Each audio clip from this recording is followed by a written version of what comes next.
Hello everybody, welcome to our channel our health and wellness. So today we are going to discuss about chemical coordination and integration. इस chapter में हम बात करेंगे hormones के बारे में, जो कि हमारी बॉडी को केमिकली कोऑर्डिनेट करते हैं और इंटीग्रेट भी करते हैं. हार्मोन्स आपके बेसिकली 4 टाइप्स के हो सकते हैं. One is amino acid derivatives, जो कि आपका एड्रेनालिन, नॉरएड्रेनालिन, थायराइड हार्मोन होते हैं, और ये सभी टायरोसिन से डिराइव्ड होते हैं, जो कि एक अमीनो एसिड है.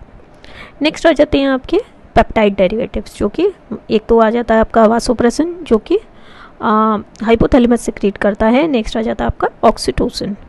नेक्स्ट आ जाता है आपका प्रोटीन डेरिवेटिव्स, जो कि ट्रॉफिक हार्मोन्स होते हैं. इंसुलिन होता है, ग्लूकागॉन होता है एंड रिलैक्सिन. तो प्रोटीन डेरिवेटिव्स में 4 हार्मोन्स आ जाते हैं: trophic hormones, insulin, glucagon and relaxin. Next category आ जाती है आपकी स्टेरॉइड डेरिवेटिव्स, जिसमें आ जाता है estrogen, testosterone, estradiol and progesterone, जिसमें से estradiol and progesterone placenta secrete करता है. अब हम बात करेंगे ट्रॉफिक हार्मोन्स कौन से होते हैं. ट्रॉफिक हार्मोन्स वो होते हैं, ऐसे हार्मोन्स होते हैं जो कि दूसरे एंडोक्राइन ग्लैंड्स पर एक्ट करते हैं, जिससे बाकी हार्मोन्स का प्रोडक्शन इंक्रीज हो जाए. ये जो ट्रॉफिक हार्मोन्स होते हैं ये डायरेक्टली आपके टारगेट सेल्स को अफेक्ट करते हैं. इनको हम रेगुलेटरी हार्मोन्स भी कहते हैं. तो इनके एग्जांपल्स हो जाते हैं आपके thyrotropic hormone, gonadotropic hormone, human chorionic gonadotropin and human chorionic somatomammotropin. तो ग्लैंड्स की बात करें तो सबसे पहले हम बात करेंगे हाइपोथैलेमस की, जो कि सबसे अपर मोस्ट पार्ट पर लोकेटेड होता है. हाइपोथैलेमस बहुत सारे हमारे बॉडी फंक्शंस को रेगुलेट करता है. बहुत सारे इसमें न्यूरो सिक्रेटरी सेल्स होते हैं, जिनको हम न्यूक्ली कहते हैं, जो कि हार्मोन्स को प्रोड्यूस करते हैं. हाइपोथैलेमस 2 तरह के हार्मोन्स को प्रोड्यूस करता है. One category is releasing hormones, जो कि पिट्यूटरी हार्मोन्स का सिक्रीशन को स्टिमुलेट करते हैं, और दूसरे आ जाते हैं आपके इनहिबिटिंग हार्मोन्स, जो कि पिट्यूटरी हार्मोन्स के सिक्रीशन को इनहिबिट करते हैं. तो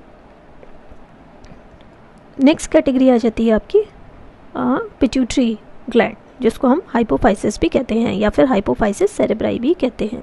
स्मॉलेस्ट ग्लैंड होता है, वेट इसका 1 to 3 ग्राम्स होता है. सबसे ज़्यादा कॉम्प्लेक्स होता है एंडोक्राइन ग्लैंड्स में, चाहे आप स्ट्रक्चरली बात कर लें या फिर फंक्शनली बात कर लें. नट जैसा ग्लैंड होता है, लगभग 1.6 सेंटीमीटर डायमीटर में होता है. आपके डाइनसेफेलॉन रीजन में लोकेटेड होता है, just behind the optic chiasma. Hypothalamus से अटैच्ड होता है by a stalk like structure, जिसको हम इन्फंडिबुलम कहते हैं. ये सेला टर्सिका में होता है, जो कि स्फेनोइड बोन में एक डिप्रेशन होता है, जिसे हम सेला टर्सिका बोलते हैं. वहाँ पर आपका पिट्यूटरी ग्लैंड लोकेटेड होता है. इसको हम मास्टर ग्लैंड भी कहते हैं. और जितने भी पिट्यूटरी हार्मोन्स होते हैं, with the exception of growth hormone and melanocyte stimulating hormone, सबको हम ट्रॉफिक हार्मोन्स कहते हैं या फिर ट्रोपिन्स कहते हैं. तो पिट्यूटरी को स्ट्रक्चरली एंड फंक्शनली 2 पार्ट्स में डिवाइड किया गया है. वन इज़ एंटीरियर लोब, जिसको हम एडेनो हाइपोफाइसिस भी कहते हैं, and the another one is posterior lobe, जिसको हम न्यूरो हाइपोफाइसिस भी कहते हैं. इन दोनों ही लोब्स के बीच में एक छोटा सा ए वेस्कुलर जोन होता है, जिसको हम पार्स इंटरमीडिया भी कहते हैं या फिर इंटरमीडिएट लोब भी कहते हैं. अब हम बात करेंगे एंटीरियर लोब या फिर एडेनो हाइपोफाइसिस के हार्मोन्स के बारे में.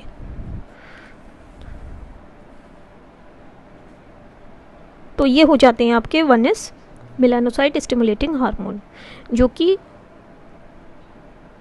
मेलानोट्रोप प्रोड्यूस करते हैं, जो कि एक पेप्टाइड हार्मोन है, और पार्स इंटरमीडिया सिक्रीट करता है.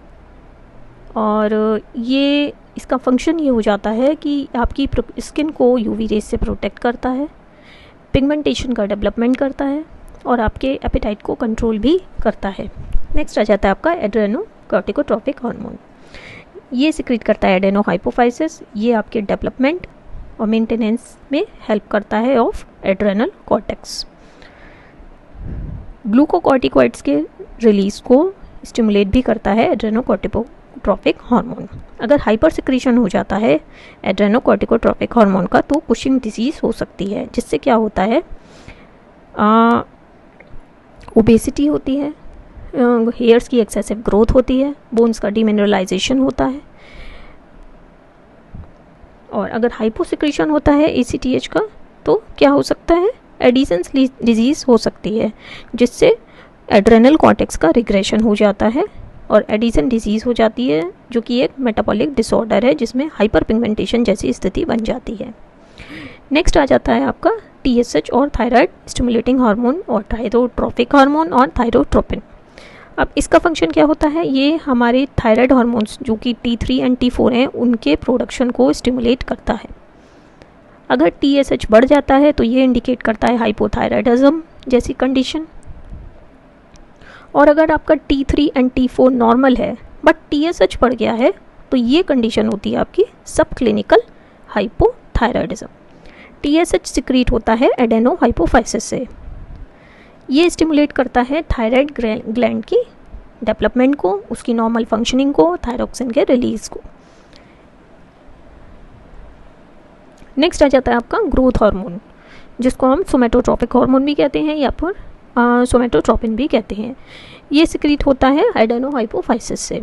ये आपके प्रोटीन सिंथेसिस के रेट को इंक्रीज़ करता है, आपकी नॉर्मल ग्रोथ को कंट्रोल करता है।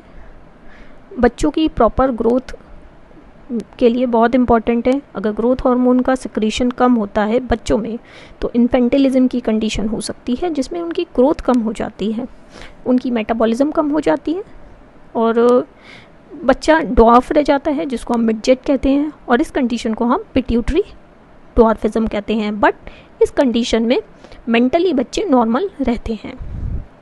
हाइपर सिक्रीशन अगर हो जाता है ग्रोथ हार्मोन का बच्चों में तो पिट्यूटरी जिजेंटिज्म जैसी कंडीशन हो जाती है। और ऐसे हाइपोसिक्रीशन अगर एडल्ट्स में होता है तो सिमोन्स डिजीज़ हो सकती है। और हाइपर सिक्रीशन अगर एडल्ट्स में हो जाए तो एक्रोमीगैली जैसी कंडीशन हो जाती है, जिसमें एबनॉर्मल ग्रोथ ऑफ हैंड्स होता है, फीट होता है, फेस होता है, जो कि over production of growth hormone की वजह से होता है। सिम्टम्स इसके क्या रहते हैं, फेशियल फीचर्स की कोर्सनिंग हो जाती है, मतलब आप अपनी पर्टिकुलर एज से ज़्यादा दिखने लगते हैं। टंग का इन्लार्जमेंट हो जाता है, ऑर्गेनोमीगैली हो जाती है, जिसका मतलब है ऑर्गेन्स की इन्लार्जमेंट हो जाती है। पेरियोस्टियल बोन ग्रोथ इंक्रीज हो जाती है।